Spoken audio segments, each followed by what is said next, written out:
Good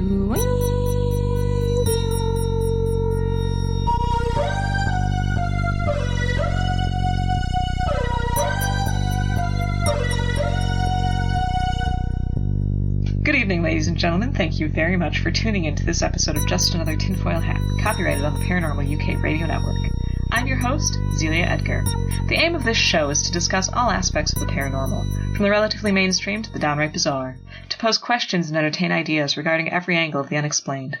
So hang on to your tinfoil hats, keep your hands and feet inside the saucer, and please, enjoy the ride.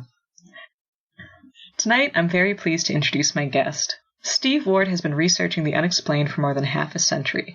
He has been most influenced by writers such as John Keel and Jacques Vallée, whose views were encountered to mainstream thinking in the realm of the paranormal. And he is the host of the High Strangeness Factor in this same network, and you guys will probably recognize him from 2 weeks ago's show. Steve, welcome back. I'm really looking forward to continuing our conversation on the paranormal patterns and folklore and everything weird like that. Well, it's great to be back, and we, like I've said before, it's a cliche when you talk about how fast. Everybody says, wow, this show was so great and it went so fast, but it really did. And when you and I talk about these subjects, it does go very fast. And there's so much more to say. We usually just barely scratch the surface in this particular area that we cover. So it is really great to be back. Well, it's true. I know the last episode in this two-parter, I felt like we were maybe 10 minutes in, and the hour was already up. So, because there's just so much very interesting material when it comes to the paranormal. And then if you cast the net a little bit wider and start looking at these older stories and the folklore and belief, of people from these other times, there is absolutely so much. I feel like, we're kind of scratching the surface of the tip of the iceberg of material here. Well, just to give people an idea, we've covered this a little bit before. You and I have been heavily influenced by the research and the writings and really the forward thinking, I would say, of John Keel and Jacques Vallée, just to name a couple. There are many, many others. But just to kind of give people an idea where I am in my perspective, I'm very interested in what people label high strangeness areas or portals or vortexes or window areas. And that's where these different types of manifestations, UFOs, ghosts, cryptids of various types, all seem to manifest in the same geographic area. And it seems to me that is perhaps we should pay attention to that. There are still researchers that focus in certain areas, which is fine to specialize in certain areas. But what I don't think is a good idea is to ignore some of the high strangeness aspects of all these things because they do seem to bleed over. I think Keel and Vallée have really demonstrated that. And and also John Keel was skeptical even up until the late 60s of the extraterrestrial hypothesis. I was at a point one time when I was 100% Keel, and I completely rejected it as well. But I backtracked on that a bit. And of course, Keel did too. He left the door open for the extraterrestrial hypothesis. He didn't think it was one thing going on. And one thing we didn't mention in the first episode was that he used the term ultra-terrestrial as sort of a literary device. Or I don't know if we mentioned it or not. But that was just his term that he borrowed from his colleague Ivan Sanderson, who was the great British naturalist, transplanted Brit to New Jersey, who wrote his own great books on UFOs, including The Abominable Snowman, Legend Come to Life. And so I've been very heavily influenced by the idea that these things may be an aspect of human consciousness or some kind of energy. Keel talked a lot about the reflective nature of these things, and we'll get into that more later. But the point is this, that there seems to be two aspects to me of this, where there is an element of human consciousness that is involved with this, or something that manifests, that is not necessarily has its own specific shape or being. It is something more elusive. But there also seems to be a real presence, some kind of, as Albert Rosales says on his books, the others amongst us. I think we have two major things going on there. And when I'll stop with my little monologue here, is that I get caught in what I call this logic loop. I will look at a certain aspect, a certain case, and it will draw me maybe more to our very physical side. But the more you get into it, you get pulled over into, say, oh, wait a minute, this is something that doesn't seem to be nuts and bolts or flesh and blood. It's something else. And then you get into that area for a while, but then you get pulled back. You think, oh, wait a minute. This thing left landing marks. It left footprints. It interacted with people, whatever it was. So I feel like I'm caught in these eddies and back currents sometimes. And suffice to say, my thinking isn't static. I just get pulled back and forth.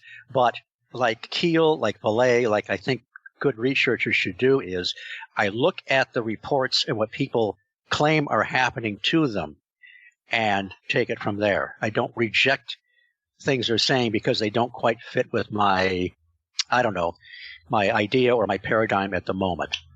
So I hope that made some kind of sense. Oh, yeah. No, I think that is a good point to drive home because I know, for the longest time, like many people, and I'm sure most of my listeners have heard me say this probably a million times, so apologies for the rerun. I started from a very separate standpoint and with a distinct focus on cryptozoology. That was my first love with the paranormal, and I was convinced that cryptids were undiscovered creatures. The UFO phenomena was all extraterrestrial, and the ghost phenomenon was, spirits of the deceased. And it was to the point that when I first read the Mothman prophecies, that actually wasn't the straw that broke the camel's back for me. I was convinced that the men in black were actually space people who were very interested in the goings-on of the immaterial Mothman, which, at that point I had already accepted, okay, this can't simply be some sort of creature because it defies physics. But I figured it was some sort of psychic thing, and the space people were really, really interested in what was going on. Thankfully, I went ahead and read Operation Trojan Horse, and that's what really sealed the deal for me, to look at this as, something that really, this phenomenon is all-encompassing. There is just simply so much to look at. And so for a while, like you, I was completely, with this idea that none of this is objective, none of this is purely physical. And now I think I'm at a point in my life where I do realize that, I think that there is a likelihood for some of it to be physical, some of it to be what it appears to be, especially as it pertains to, some Sasquatch reports, and potentially a small fraction of UFO reports. The vast majority of it, I think, is something that is a little bit more subjective, a little bit more based in consciousness, that may be reflective of these actual physical things, playing off of archetypes. And again, kind of pointing to that logic loop, something that both confirms and denies, and both deceives and guides in a way. So, needless to say, it's one of those things where I'm very interested in the beliefs about this stuff while trying not to believe any of it. So, confusing as that sounds. Go ahead. Oh, no, just as confusing as that sounds, that's kind of where I'm standing right now. And as I have said before on other shows, and based on Keel's thinking, if you go back in history, Keel was very focused on the light phenomena. He called them lights in the sky, LITES, or something like that. Meandering nocturnal lights was one of them. Yes, right. Those damnable lights, sometimes he would call them, and he thought that was perhaps that may be the real phenomena, and that what people were sometimes being programmed, or that perhaps these things would transform into something else. But the point he made was that if you go back in history, these lights were called dragon tracks by the ancient Chinese. At one time, they were called when people believed that witches were really flying around on brooms and carrying their lanterns. Well, of course, that was a witch's lantern. And other times it was a fairy light. It was the little people. And, as time progressed, even some of the mysterious airships, which you've done a lot of research on around the turn of the last century, the late 1800s, early 1900s. Sometimes people weren't actually seeing a craft. They were just seeing a light, and they assumed it was attached to one of these mysterious airships. Then we had the mysterious Foo Fighters following these lights, following the planes during World War II. The Germans thought it was us. We thought it was the Germans, and on and on. And sometimes even modern-day UFO sightings, people are just seeing a strange, meandering light. So perhaps that is the reality, and that we are imprinting our belief system on them, and it's responding somehow. So you and I are both, I think, in a state of, we don't know what the hell's going on, but we're just kind of keeping an open mind. Yeah, and that's what's exciting about it. I mean, is trying to, figure out what is the reality behind this. I think, too, that's another thing that Keel really was ahead of his time in saying that he really doesn't care about the multitude of different things seen. I know we mentioned this last time. He cares about what's the thing behind them. Why are people seeing these? What about the people who are seeing these things? That shift in focus, too, from, making sure that you took down the exact dimensions of the craft that was seen to the best of your ability, or, the exact nature of the creature that was observed in the brush. The shift from that to, what about the witnesses? What else do they have going on?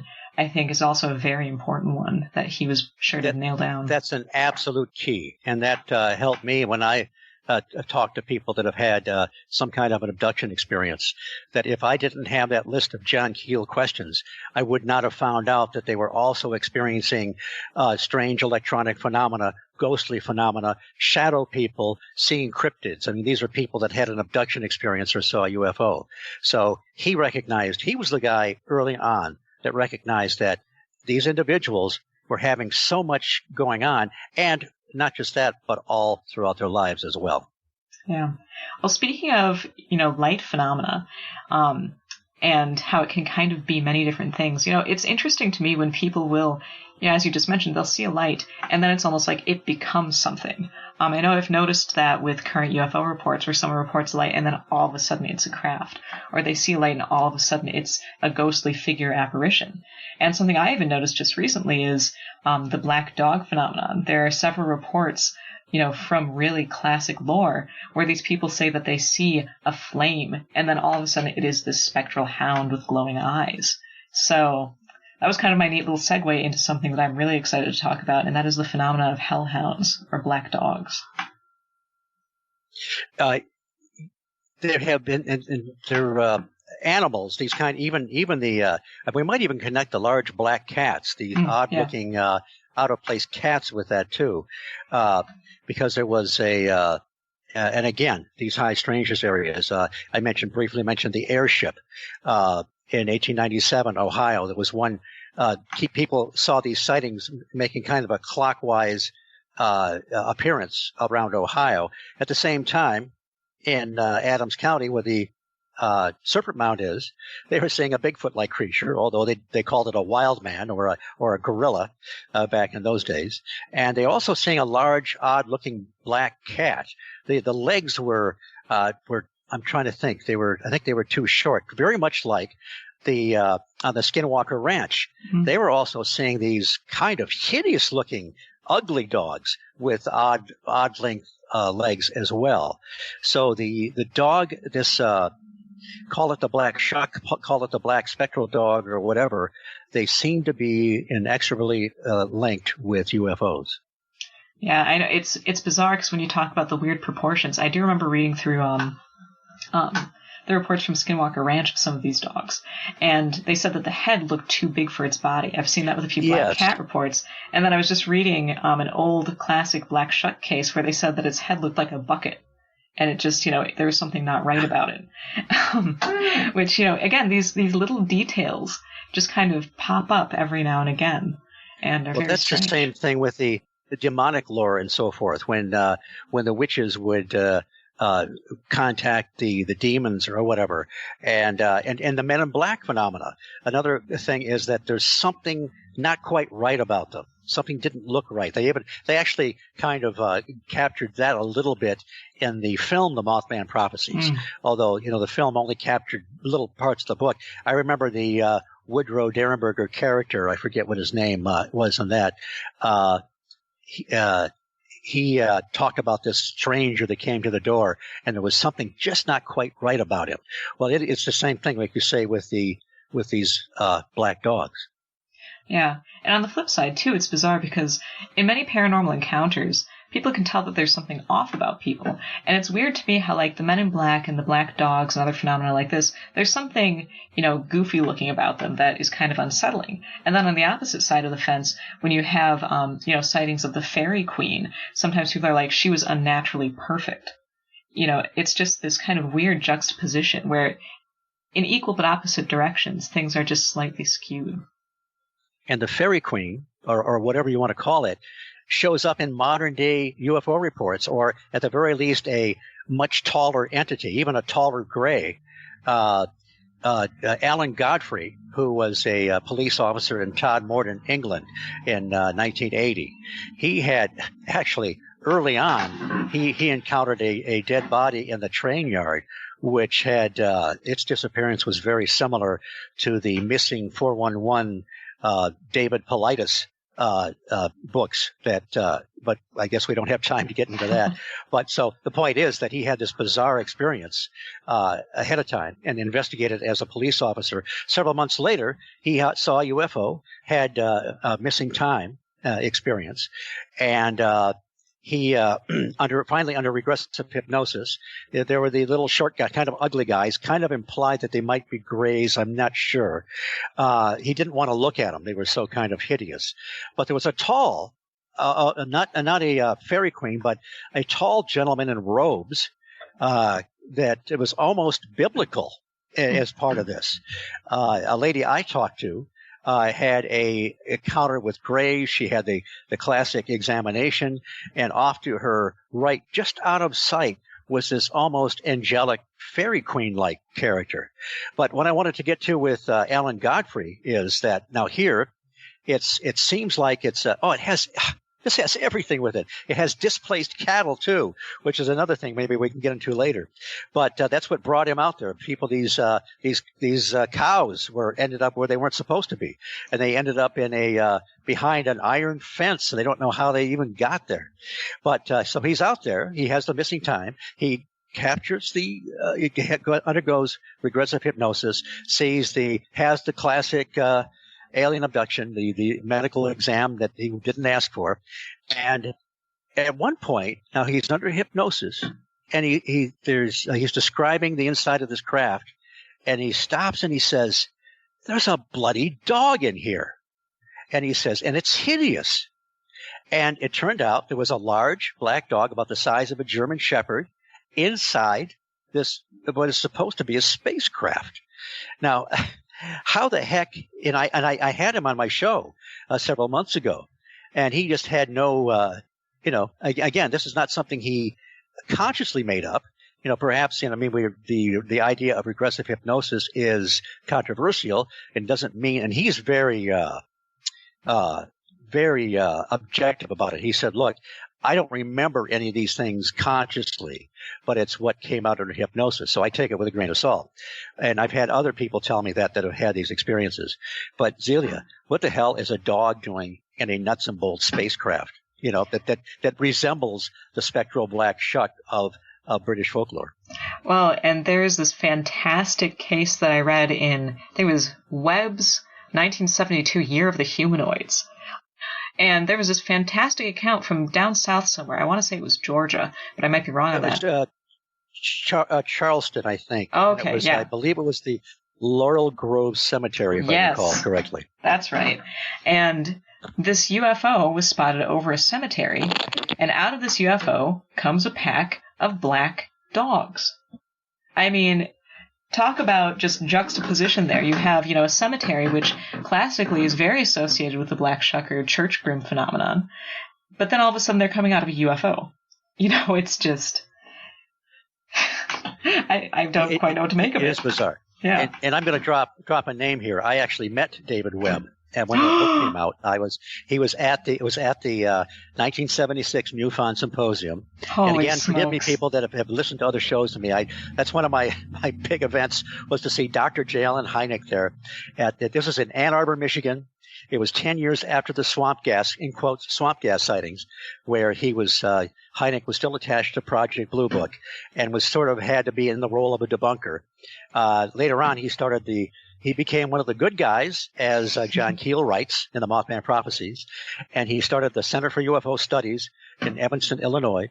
And he spoke, his talk was Swamp Gas plus 10 and counting, which was a great talk. But David Webb was there, and he had just published this book, which was also published by the Center for UFO Studies.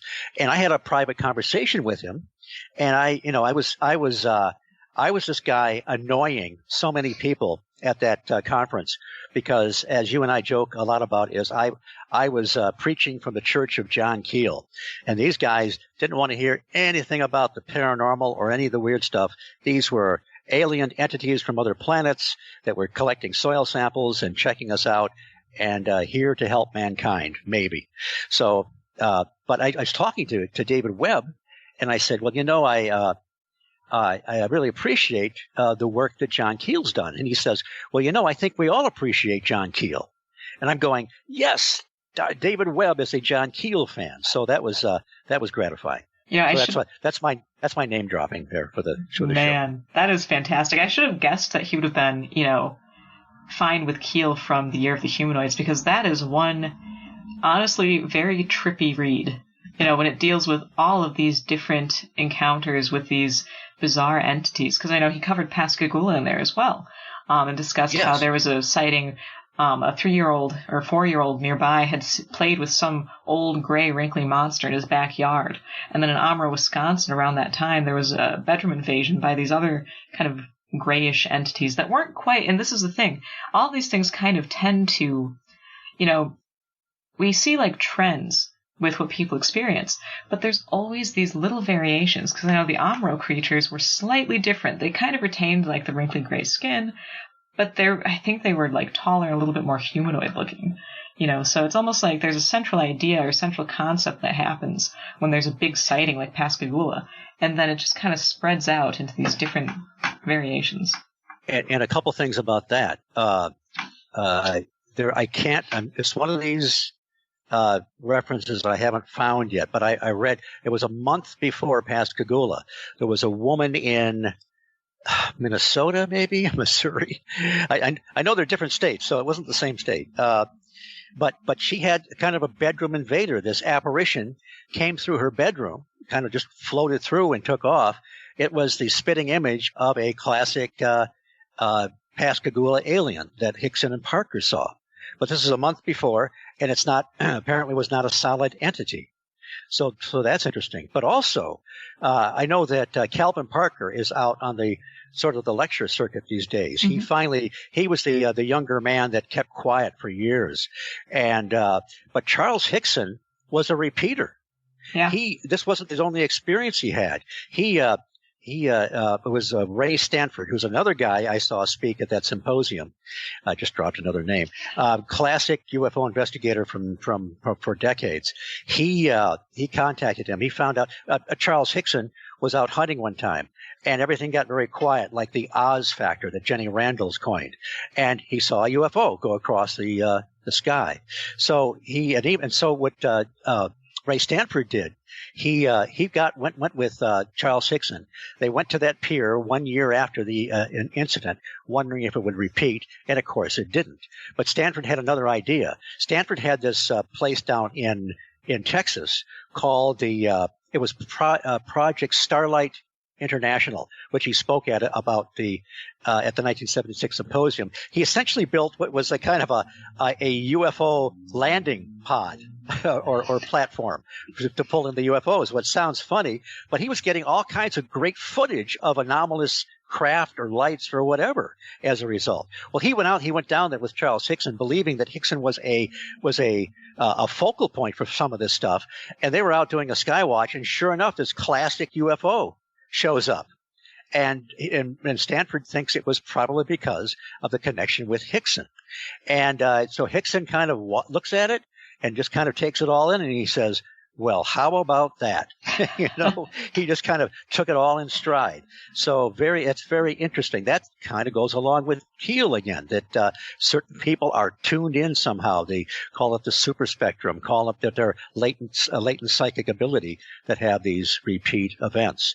So I was getting you off. You were talking about the Black Shuck incident from that's a great, that's one of these great books that was published that was just kind of spiral bound, not a like a library binding or whatever. That's just a classic book to have.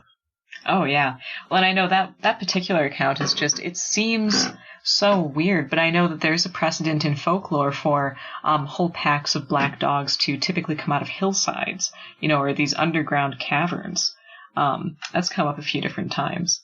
But I would like to remind everyone real quick that you are listening to Just Another Tinfoil Hat, copyrighted on the Paranormal UK Radio Network, and we are visiting with Steve Ward.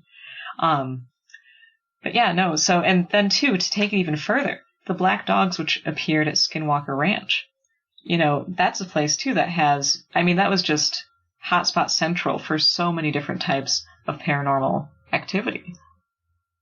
And then, oh, go on. Oh, go ahead.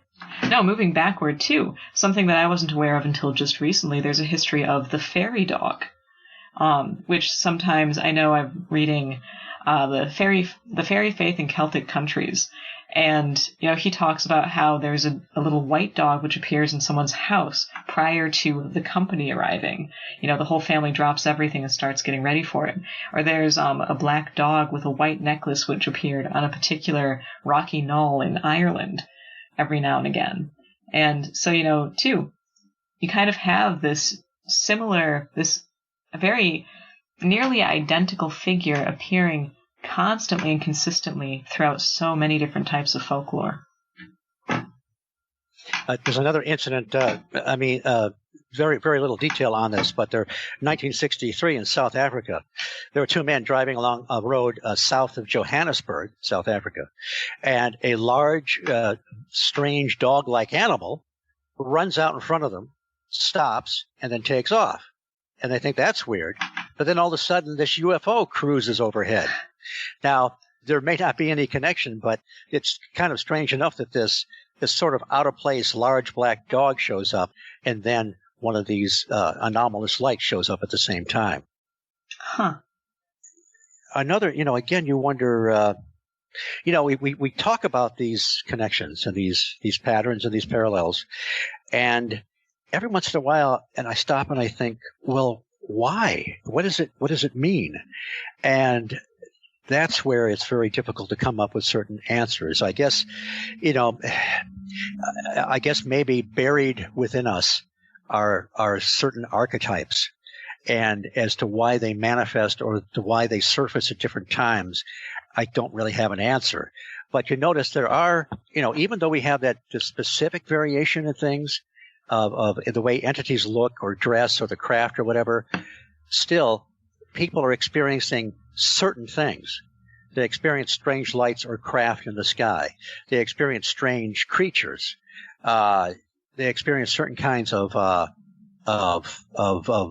ghostly phenomena. But even though certain things are held in mass consciousness, like the Harry Potter characters, for example, for the most part, I don't think I hear any sightings of Professor Dumbledore cruising by on a broom. Although I guess there are some really, really anomalous events. Then you have I know I'm going all over the place, but the grinning man phenomena, where, and sometimes he's the grinning man is an entity standing there staring at somebody. Other times they seem to show up as a bedroom invader. Yeah. Sometimes they seem to be wearing a checkered shirt. The checkered shirt is another strange motif that shows up in some of these. Yeah, well, and too, the grinning man, I know it's one of those things when I started getting into the real high strangeness side of the deal here, the whole Men in Black thing was probably the creepiest part of like anything I had ever researched. And I've got a fairly decent threshold for creepiness since I've been interested in the paranormal for so long. But the Men in Black really freaked me out. The grinning man takes the cake. as far as most freaky entity, in my opinion. Because there is something to that expression, the kind of constant smile that it just does not bode well. And the interesting thing that I noticed too is in a lot of these black dog reports, they'll actually say it looked like it was grinning. Now, whether that's just kind of the typical canine look or an actual effect that it gives people, either way, it's very deeply unsettling. Well, and again, you wonder about the people keep talking about a checkered shirt. Keel, when I first read about it, Keel was talking about how people would have these, especially bedroom invaders, these apparitions or whatever, and they'd be wearing a checkered shirt. And then one time, my wife and I were down south visiting her uncle, and a lady friend was over, and we just, how people strike up conversations on the unexplained or the paranormal. Now, she knew nothing about this literature at all. And she talked about this one time this man seemed to appear by her bed. And then she stopped and she said, it was really weird. He was wearing a checkered shirt. And I thought, oh, wow. That was, there was no prompting on that one. And I thought, oh, there really, sometimes you find out there really is something to this stuff. Now, I can't figure out unless the checkered shirt represents a certain neutrality, light and shadow, and you can imprint on this entity whatever your belief system is. I can't imagine why there would be a checkered shirt. And then we get into the Mothman and the report of the two men wearing street shoes climbing over the bridge a day or two before it fell. And I think they were wearing checkered shirts as well. Yeah, well, and that pops up too. When people have, and these encounters, I feel like a lot of people are ashamed to share. When they see a Bigfoot or man-wolf type creature, a lot of the times, there are very few reports where they're clothed. And many of them happen to be wearing tattered checkered shirts, just like a cliche Hollywood werewolf. But no, the checkered shirt thing, the symbolism of that is something I've given some thought to because it seems so random. And the thing that I've really come to wonder about the most is whether it has some sort of connection with kind of like intersections. If you look at the propensity of these things to show up at crossroads, if it kind of is symbolic of this liminal area, this place of intersection with this world and some other world or something like that. And again, the symbolism ends up, you can get into a ton of rabbit holes trying to figure out stuff like that. Yes, and Keel was one, he would play the name game. And when, of course, John Keel, the author of the Mothman Prophecies, he's the one that went to Point Pleasant when the Mothman, the sightings of the Mothman, this strange winged apparition, I call it an apparition, this winged humanoid, whatever you want to call it, showed up in November 1966. And he, again, I just had, Zelia, I had this great point. I was on the verge of it, and it just went away a little bit.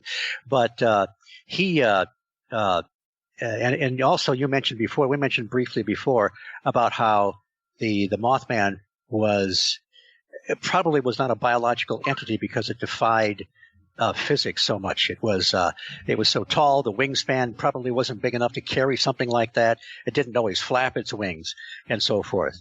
But again, I've lost my great point, so we're going to have to move on. It'll come back, I think. Let's see. Man, wonder if there's anything you could say to jog your memory, but it'll come back. You'll find it. It'll come back. But no, the Mothman, that was the first thing that kind of knocked my belief in a purely physical field of cryptozoology. Was exactly what you mentioned, the wingspan issue. I know when I, first read that, and there's a sneaking realization that, well, this can't be, when I had read about the Mothman as a kid prior to reading the Mothman Prophecies, it was always billed as a cryptid. Some sort of, I was convinced that somewhere in West Virginia was a whole population of these crazy giant bird people with red glowing eyes. And one had just managed to find its way into Point Pleasant at the wrong time before the Silver Bridge collapsed because, the cryptozoology books that I read kind of billed it as such.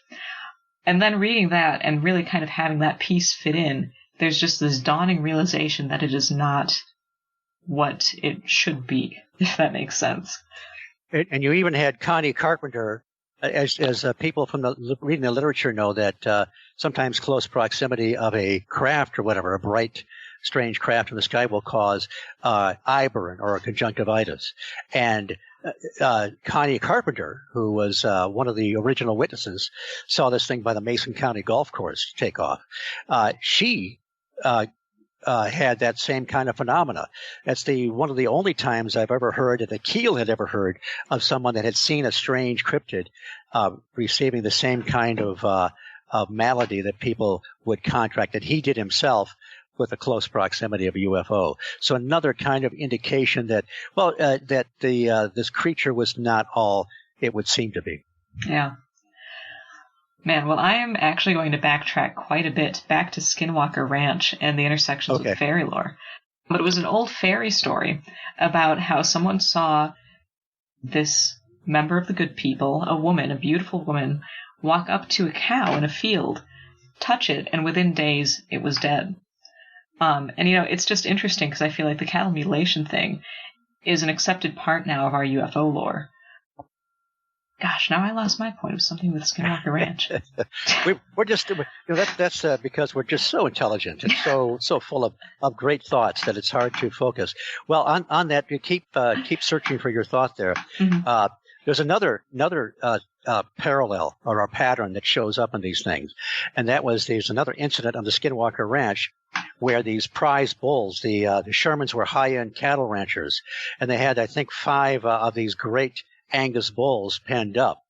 And again, this is the trickster thing coming up. They had this is when they were in the midst of all this craziness going on. The NIDS team was there periodically checking on things, doing sky watches, etc. They weren't there at the moment. The Shermans were off on another part of the ranch doing I think they were taking account of their animals and so forth. And on the way back, his wife, I think Gwen, said, I don't know what I'll do if anything happens to those bulls, because they've lost so many cattle, and through mutilation and so forth. They get back, and the pen is all locked up like it was, and they're gone. And of course, they find them just a few feet away, crammed in this old trailer that had been unused. They were inside, they were alive, but they were in some kind of a stupor. Sherman was pounding on the door. They wake up. They realize they're in this enclosed space, so they kicked their way out, and it took them hours to regroup them. So you had this displaced cattle, which doesn't make any sense, but it happened seemingly at the moment that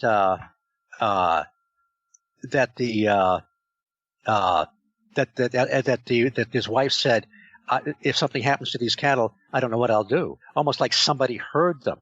Well, then, if you go, I mentioned David Wales, either earlier this episode or the last episode we were on together. And there's another incident where the Coombs family, they were cattle ranchers, and they had 100 cattle locked up in a pen. The next morning, they're gone. And the pen's all locked up, the strap they have on it so that the cattle don't accidentally move, the deadbolt is still there. They end up a mile and a half away, or a half a mile away rather, at the Broadmoor farm. And it didn't make any sense. Now, somebody could have played a prank and herded 100 cattle past their house when they were sleeping. But a few days later, Billy Coombs takes 16 of them out, puts them in a separate pen, goes into the barn, turns on the milk machines, comes back, and they're gone. They end up at the Broadmoor farm again. So Pugh and Holliday, who are the authors of the Dove Enigma, they found all kinds of connections with folklore in this. And so what they did was they were speculating, but they found there's a great, if you go to this book on Norwegian folklore, it talks about how this lady, a farm girl, could not keep her goats penned. She would lock them up and they'd be gone. And she'd have to, gather them up together and put them back in. Finally, one of the little people, the good people, come to her and said, you cannot put your goats there because it is spoiling our food. Huh. So whatever that means. Now, Pugh and Holliday speculate that perhaps these elementals, these whatever they are, derive their food, so to speak, from earth energies, and that perhaps the proximity of these cattle or goats or whatever interrupt that somehow. But again, it's just another strange you've got the Skinwalker Ranch, you've got the elements of folklore, then you've got, dubbed whales 77 in the 90s and so forth. And so they're not always these horrible mutilations, but sometimes they're just seem to be moved or displaced somehow. Now, how do we come to grips with that? When the Zeta Reticulans say, hey, hey Larry, let's move those cows over to have a little fun to the Broadmoor farm and see how they react. I don't know. And of course, Zelia, there's another area that we did not get into yet that deals with fairy folklore, and that is the case of the cosmic pancakes from outer space. Oh, exactly my favorite UFO occupant encounter. Yes, the infamous cosmic pancakes. Yes, yeah, run with it, and I'll add some stuff to it. Alrighty. Well, I'm sure that a lot of you listeners have heard me say this before, but forgive me, it is my absolute favorite UFO encounter. It occurred in Eagle River. And let me also add, it's not just a great story. There are so many elements that we can take from this and perhaps relate it to try and get answers and relate it to the past and the present. Oh, totally. Well, it all occurred in Eagle River, Wisconsin, which, again, I'm very excited about as a Wisconsinite. It's always cool to see when some high strangeness has occurred in my backyard, which is pretty often. Wisconsin's a weird place. I think the whole Midwest is, though. I mean, to be honest, the whole world is, but I feel like it is a little concentrated in this area. But anyway, so Eagle River, Wisconsin, it was April of 1961, and Joe Simonton, who was just, he was a chicken farmer, lived alone, and he was eating breakfast. It was around 11 o'clock in the morning when he heard this bizarre sound outside his window. He said it sounded like knobby tires on wet pavement, which is very specific. So looking out, he saw a classic UFO, super mid-century. It was this bright silver color, like two bowls inverted and stacked one on the other, with little exhaust pipes running around the rim. And so he actually went out up to the craft, and all of a sudden this door opens, this kind of hatch opens in the side of it. And there's this little man who's kind of poking his head out. And there are two other little men. And Joe Simonton said that they looked like very, very short Italians. And they were wearing two-piece black turtleneck suits and little knit caps. And he said that the one that was, nearest him at the opening of the craft, he believed was the leader because his pants had red trim on them, almost kind of like jogging pants or track pants or something. And so the guy at the opening hands him this little silver chalice, and somehow Simonton realizes that they need water. So Simonton, and again, I absolutely love this, he's like, totally, man, let me go get you some water. He goes, he fills up the chalice with water, which I also know the chalice appeared to be made out of the same material that the craft was made out of. And the inside of the craft was dark. Simonton said that it was like the color of wrought iron. However, there was light in it. He could see details, but he couldn't see a light source. So Simonton returns with the water, gives it to the little man, and then he notices that one of the other guys appears to be cooking something on a flameless grill. So Simonton kind of gestures like, what's he doing? And the leader thinks, he wants a sample of the infamous alien pancakes. So he takes the water and he hands Simonton 4 of these little pancakes. I mean, for lack of a better word, they kind of look more like really bad crackers. And then the man, apparently there's a hook in his clothing. He's drawn back on a cord into the craft. The door closes, and the craft zooms off into the sky, breaking the top of a nearby pine tree. So Simonton is left with the pancakes, and completely unconcerned about the possibility of space alien viruses, he actually tastes one. And he says that it tastes like cardboard. It's the worst thing that he's ever tasted. Now, the interesting thing is, this case, as you can imagine, the ufologist didn't really want it because it seemed so weird. Who would believe this? And the Air Force actually stepped in. Project Blue Book was still going on, I believe, at the time. And Hynek did investigate this particular case. He interviewed Simonton, he visited the area, and found him to be a reliable witness. So the only thing left was to test the pancakes. Sure, they'd probably come back to being made out of moon dust or something. Unfortunately, when the FDA tested the pancakes, it was found that they were made completely out of earthly materials, including such things as lard and buckwheat hulls. However, all the ingredients were absolutely devoid of salt. There was no salt anywhere, not even in, the stuff that would have a trace amount of it. So, you have this weird give and take where, okay, on the face of it, these pancakes were apparently made out of terrestrial ingredients. People say, okay, Simonton had some sort of fantasy about eating breakfast and space aliens combined. I don't know why. Made these pancakes and actually believed it. But somehow they are also devoid of salt, which I'm sure, you'll get into in a moment, has some huge correlations to fairy lore. The fairies could not eat salt. Yes, and Jacques Vallée talked to a Irishman. Oh, no, I'm sorry, it wasn't Jacques Vallée. It was Walter Evans Wentz, who wrote the book The Fairy Faith in Celtic Countries. He went around, wrote a book about 1911, where he interviewed people one-on-one about their experiences with the little people, with the fairies. They're real experiences, not something that was handed down from generation to generation. This is quoted in Vallée's book. And Wentz talked to an Irishman that said, the fairies drink pure water, which is what Simonton gave them from his well. They eat fresh meat, but they never take salt. Of course, salt is something that is supposed to keep away all kinds of evil and so forth. Very interesting, because when Simonton, there was a local judge there that knew him, that interviewed him, and he thought Simonton was credible, but he said, a little tongue in cheek, he says, Joe, what do these guys look like? And Joe says, and he says, little green men, and Joe says, no, Judge. They were kind of swarthy looking, like Italians. Now, I don't think that Italians, were had a secret space program, but it gets weirder. John Keel in Trojan Horse talks about how he uncovered a news conference with General Spaatz. General Spaatz was a big general during World War II. This is in the about 48, I think, and he said. In part of this news conference, he says, and I don't know if he was kidding or what the context was, but he said, there's no truth to the rumor that Spaniards are driving flying saucers or landing in flying saucers.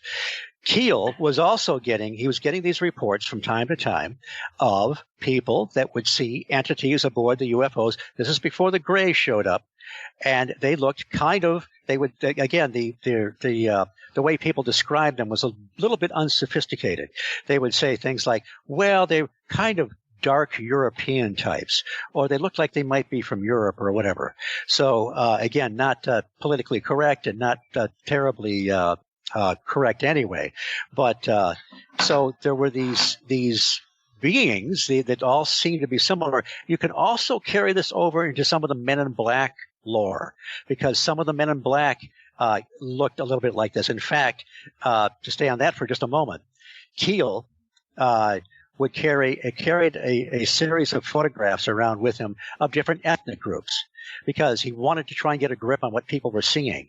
And the one photograph that people all focused on that said looked like this strange man in black that showed up, that told them, had a weird conversation with them, or told them to not report their UFO sighting. They looked like, to them, Laplanders. Now, Laplanders have a bit of a dark countenance. The eyes are a bit slanted, perhaps Asian a little bit, because a lot of people would say that these Men in Black looked like they might have some kind of like an Asian countenance, but they were not Asian. Very, very strange. So you get these weird threads. So what were people seeing? The other thing is to keep in mind that, again, with the fairy connection, modern day Joe Simonton, if it's a real story, if it really happened, we would think, well, E.T., even though it's a pretty weird case, what are they doing with a flameless grill? Don't they carry freeze-dried food? Why do they need an external source of water? Is it either to drink or to sample our water? Don't they have some other means? It just doesn't make any sense. 200 years ago, they would have said Joe was visited by the fairies, even though they showed up in a strange metal chariot. But it gets weirder. The gathering of water by unknown craft is something that shows up all the time in UFO literature. Sometimes there was Ingo Swann reported seeing a the great remote viewer that developed the remote viewing program for the military. He saw this giant triangle-like craft literally suck water, gallons and gallons of water up from a lake. There was a classic case in Ontario, I think, in the 50s or 60s, where a couple over a rise saw a landed craft in a lake. They put a hose in the water and retracted water. But it gets weirder. In about 53, John Black and his partner, they're miners out in California, Brush Creek, California. And they've been seeing this strange craft for the past month or so, but they just brushed it off. They're miners. They got a job to do. Maybe it's some kind of a military secret. They didn't know. And one time, John Black is in the woods. He sees what at first he thinks is some little kid fishing by the stream, but it's not. It's a strange-looking little guy wearing a suit with buckles on it and a tie. This guy is not fishing, but he's got a bucket, and he's retrieving some water from the stream. Black follows him at a distance from out of the woods. The guy goes across a clearing and walks up the steps into one of these craft that they've been seeing for the past month and takes his bucket of water, just like Joe Symington gave the swarthy-looking Italians from outer space, into his craft. Now, again, you get these strange patterns, these strange parallels, but and it's just another, it's like an updated version of fairy lore, but what does it mean? And I'm sure Zelia will tell us. Boy, I wish I could, because, the weird thing, too, is that, you have this kind of updated version, but then it retains such tiny little details, such as the buckwheat hulls. The fairies classically supposedly ate the hulls off of wheat. And then, too, even the exchange of water for the pancakes, the motif of assistance, help, and requests for items is common throughout fairy lore to the point that it has made it into even our fairy tales. It's a very common societal motif in this particular field.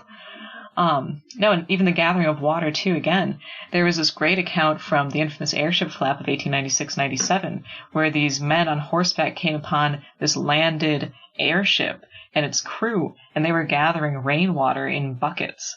So, what does it all mean? I wish I knew. Well, it makes you think that Keel was onto something when he thought that so much of this was sort of like setting up a play. Yeah. It's like being staged to either reflect our belief or to carry our belief along. I have used the term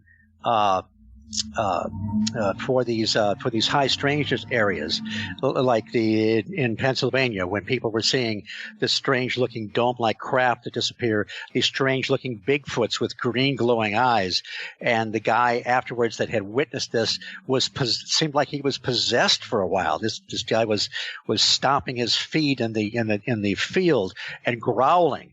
And he finally came out of this spell later on. But I call these things sort of like paranormal dioramas. We might be going on the wrong path to try and think too laterally. Like, okay, this craft lands.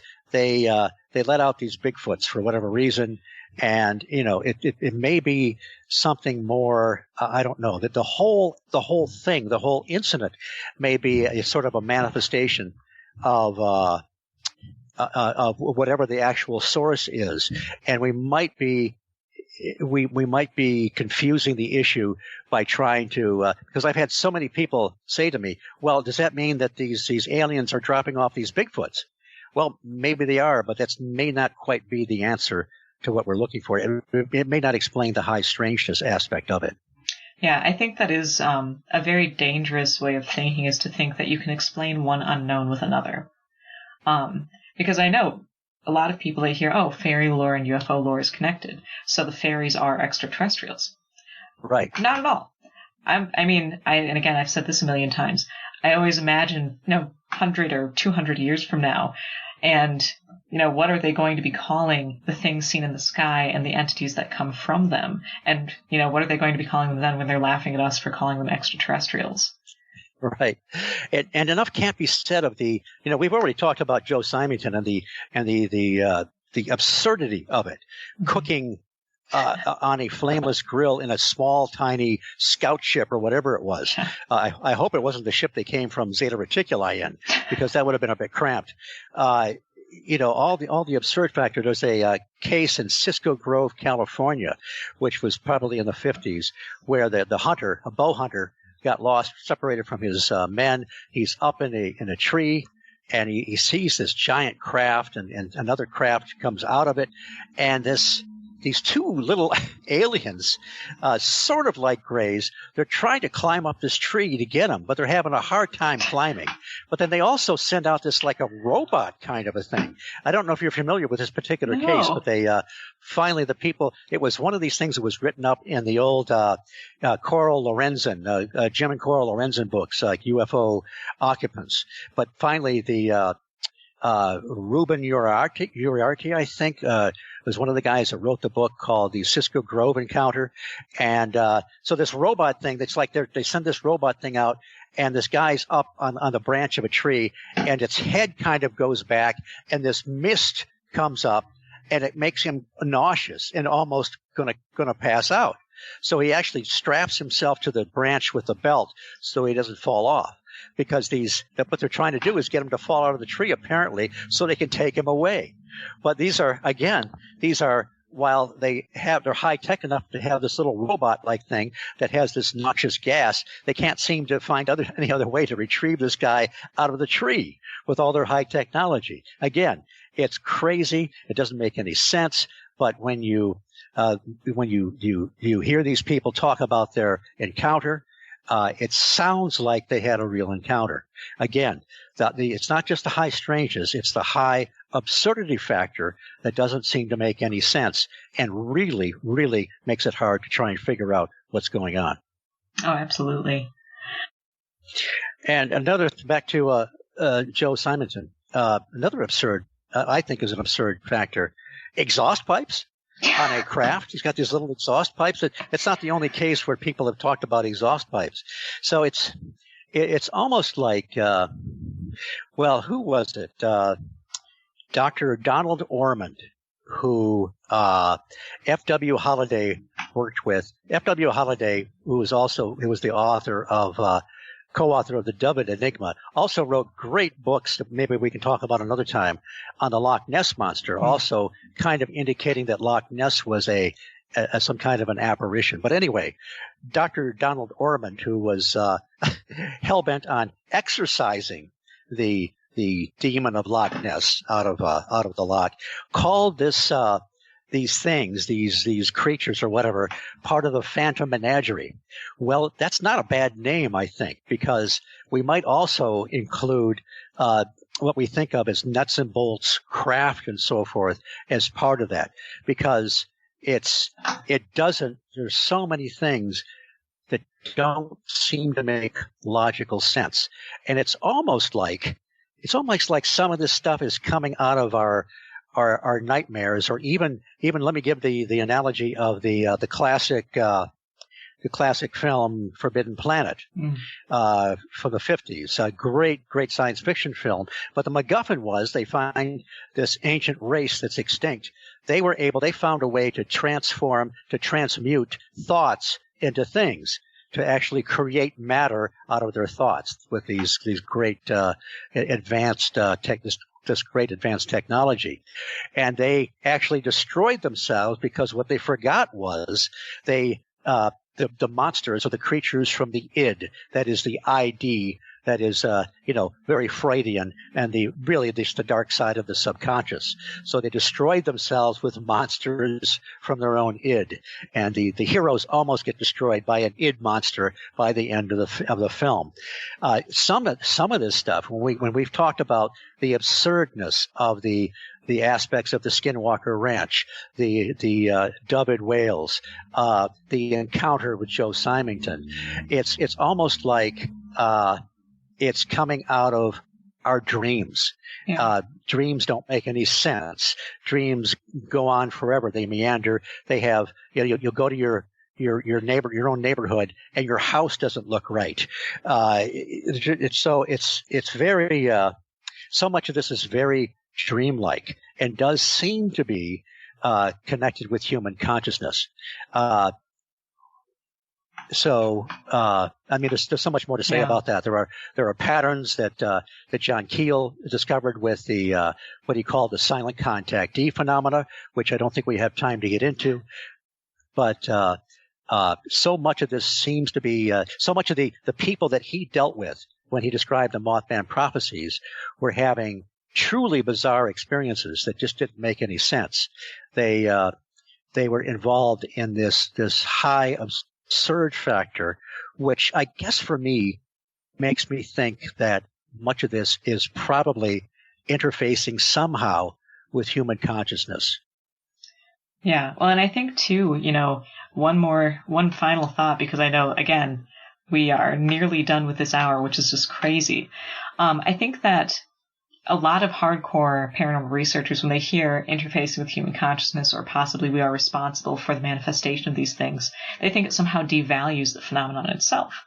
And I believe personally that the opposite is true. No matter where these things come from, it doesn't take away from the fact that people do experience truly unexplainable things and that these things happen. And even the absurdity factor doesn't take away from the importance of it. Speaking kind of like the dreamlike quality of things, one of the opening cases in the Skinwalker Ranch book for the Skinwalker is of this huge wolf that comes up and is really friendly with the family, and they at first they're frightened, but then they realize, oh no, he's friendly. They're talking about keeping him for a pet. Again, it seems very dreamlike, and kind of things just don't really make sense. And then immediately it turns around and attacks a calf. So you have this sort of dreamlike narrative that then turns into something very real and sometimes malignant very quickly. So kind of, and that also might fit Keel's idea of these things sort of coming into existence, acting like real animals, and then vanishing. This thing took several bullets, and flesh popped off of it. Yeah. Which kind of rotted and went away, and they followed the footprints that disappeared into a muddy stream or whatever, where they just stopped in the middle of nowhere. And again, make no mistake, ladies and gentlemen, we're speculating here, and we're not, trying to be dogmatic by any means. But it's almost like this thing came into existence, it attacked an animal that it might have eaten, and then it wasn't really affected very much by physical effects or laws, and then wanders off and disappears. Yeah, man. Well, seriously, again, we have just barely scratched the surface of all of this stuff. I have immensely enjoyed this past hour, so thank you again for coming on the show, and of course, direct people to whatever you have currently going on. Yes, it's the High Strangeness Factor on the Paranormal UK radio network, on this very network, and you can hear Zelia and I on that show very often together as guest and or co-host. Also, if you want to just kind of Google our names, we show up all over the place. We've just been on Spaced Out Radio, and too many to mention. But and you'll hear us. We are great proponents of John Keel, and it's good because he was being his research and his contribution was being lost for a time, but it's coming back. So I'm really happy that we are kind of ambassadors for John Keel and that whole system of thought. Also, you can hear me weekly on Mac Maloney's Military X-Files as a correspondent. And I guess that's about it. I'll have a book out at some point, and I have an article out in not too distant future, and I'm working on another writing project. And Zelia, it is always I hope people enjoy these, because I'd love to do it again. There's so much to talk about, and people will notice that we get on one subject and it just, the way it flows into so many different things. That's the nature of what we're describing here. There are definite patterns and parallels with these things that we think are different categories, but not just that, from the past to the present, that all kind of links together. And it's not that we're trying to force it. When I first discovered this, I thought, no. I want like you. I wanted UFOs to be UFOs and ghosts and cryptids to all be separate. But the more you get into it, the more it does not seem to be that way. And if we follow the reports and the experiences people have with an open mind, I think that we will continue to get a little more information toward what is really going on. Man, I could not have summed it up better myself. So thank you, seriously. I know it's always really fantastic to talk with you. And yeah, definitely delve into the inner sanctum of the Church of John Keel. So thank you so much again for being on the show. And yeah, definitely at some point here, we'll have you back on. Okay. Well, thank you very much, Zelia. So once again, I would like to thank my guest, Steve Ward, for a totally intriguing conversation tonight. I would also like to thank Irene Allen Block and Mark Johnson, the people in charge here at the Paranormal UK Radio Network, and a thank you, too, to John Hutchinson for composing my intro and outro music. With all that said, if you enjoyed this program, you can catch new episodes every other Monday on the Paranormal UK Radio Network, and go ahead and check out my YouTube channel, also called Just Another Tinfoil Hat. Again, this has been Just Another Tinfoil Hat, copyrighted on the Paranormal UK Radio Network. And I am Zelia Edgar, signing off.